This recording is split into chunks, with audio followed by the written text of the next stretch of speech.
30 जुलाई 2024 मंगलवार को उत्तर प्रदेश के KGMU हॉस्पिटल की एक ब्रांच क्वीन मेरी के अंदर एक 14 साल 6 महीने की बच्ची का अबॉर्शन करवाया जाता है और उस दिन वो बच्ची 12 सप्ताह की प्रेग्नेंट थी।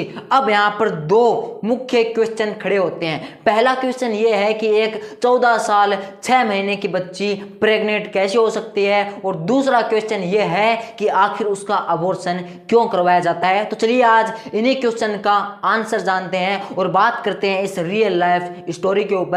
So let's begin today's real life story start. तो जैसा कि आपको बताया गया है कि उत्तर प्रदेश की यह घटना है और क्वीन मेरी हॉस्पिटल के अंदर 14 साल 6 महीने की बच्ची का अबॉर्शन करवाया जाता है। तो सबसे पहला क्वेश्चन यही आता है कि आखिर एक 14 साल 6 महीने की बच्ची प्रेग्नेंट कैसे हो सकती है। तो आप ये मत सोचना कि उस बच्ची का बाल विवाह कर दिया गया था, वो मैरिज करने के बाद प्रेग्नेंट हो गई थी, नहीं, बल्कि उस बच्चे का गैंग रेप किया गया था। जी हाँ, गैंग रेप किया गया था और इस गैंग रेप का मुख्य आरोपी था मोहिद खान। और ये मोहिद खान है ना, ये सपा पार्टी का एक मेंबर है और इस मोहिद खान ने ये रेप किस प्रकार किया इस पे थोड़ा प्रकाश डालते हैं। तो मोहिद खान की एक बेकरी है, एक बेकरी शॉप है, तो वो बच्ची उस बेकरी शॉप में आती है। मोहिद खान उसको एक बेहोशी का बिस्किट खिलाता है और बेहोश जब ये लड़की हो जाती है ना, तब मोहिद खान और उसका नौकर राजू खान दोनों मिलकर उस लड़की के साथ दुष्कर्म को अंजाम देते हैं। लेकिन अभी भी पुलिस को यह डाउट है कि यह गैंग रेप इन दो लोगों ने मिलकर नहीं किया है, बल्कि इसके अंदर और लोग भी इन्वॉल्व थे और पुलिस अभी इसी जांच में जुटी हुई है कि क्या इस गैंग रेप में बाकी और लोग भी थे, और यदि थे तो वो कहां है, उनको भी अरेस्ट करना बाकी है। तो पुलिस अभी इसकी इन्वेस्टिगेशन कर रही है। लेकिन अब बात करते हैं कि उस लड़की का अबॉर्शन क्यों करवाया गया। तो सबसे पहली बात, वो 14 साल 6 महीने की एक बच्ची है।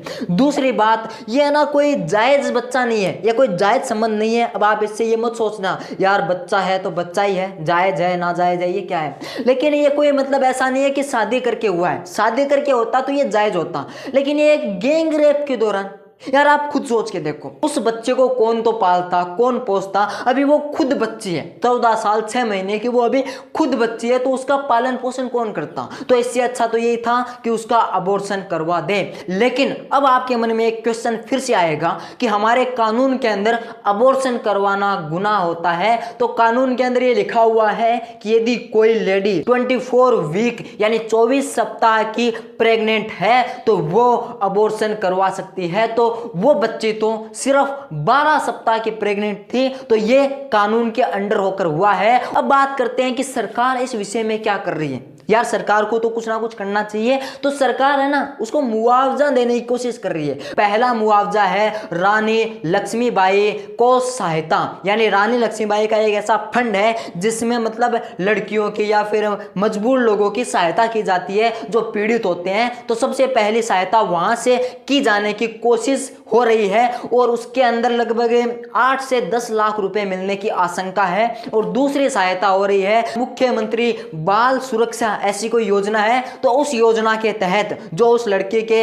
एक भाई है और एक बहन है, तो उन दोनों को तो जब तक वो 22 साल के नहीं हो जाते हैं तब तक प्रति माह है 1400 रुपए मिलेंगे। और जो वो पीड़िता है 14 साल 6 महीने की बच्ची, उस बच्ची को प्रति माह है जब तक वो 18 साल की नहीं हो जाती है, प्रति माह है 4000 रुपए का वेतन मिलता रहेगा। ये उसके मतलब एक दिलासा दे सकता है, लेकिन ये उसके मतलब जो पीड़ा है ना, उस पीड़ा को कम नहीं कर सकता, ना उसके कलंक को हटा सकता है। हाँ माना कि उसको सहायता प्रदान करेगा, उसको मतलब ये जोश देगा कि हाँ मैं जिंदगी जी सकती हूँ, मेरे साथ कोई ना कोई खड़ा है, लेकिन ये उसकी पीड़ा को तो कम नहीं कर सकता। तो मैं यही कहना चाहता हूँ, यदि वो बच्ची, यदि उसके पेरेंट्स, यदि कोई भी ये वीडियो देख रहा है तो अपने धीरज को बनाए रखें। बिकॉज अपनी जान देने में कोई भलाई नहीं है, बदनामी है।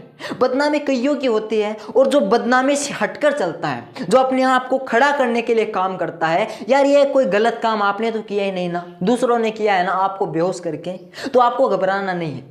बदनामी है, बदनामी से हटकर चलो, अपने आप को प्रोग्रेस में लाओ, अपने आप को काम में बिजी रखो, वो भी भूल जाएंगे, आप भी भूल जाओगे और ये पूरी दुनिया भी भूल जाएगी। एक ना एक दिन आपकी प्रोग्रेस को देखकर सब कुछ भुला दिया जाएगा और याद रखा जाएगा आपको, लेकिन मरने के कभी सोचना भी मत। तो चलिए, उम्मीद करता हूं कि आपको इस रियल लाइफ स्टोरी से कोई ना कोई सीख जरूर मिली होगी। यदि आपको सीख मिली है तो इस रियल लाइफ स्टोरी को शेयर कीजिए और अपने चैनल को सब्सक्राइब करना बिल्कुल भी मत भूलिएगा, बिकॉज आगे आगे इस चैनल पर आपको बहुत सी रियल लाइफ स्टोरीज मिलती रहेगी। तो चलिए, तब तक के लिए जय श्री कृष्णा, जय हिंद, वंदे मातरम।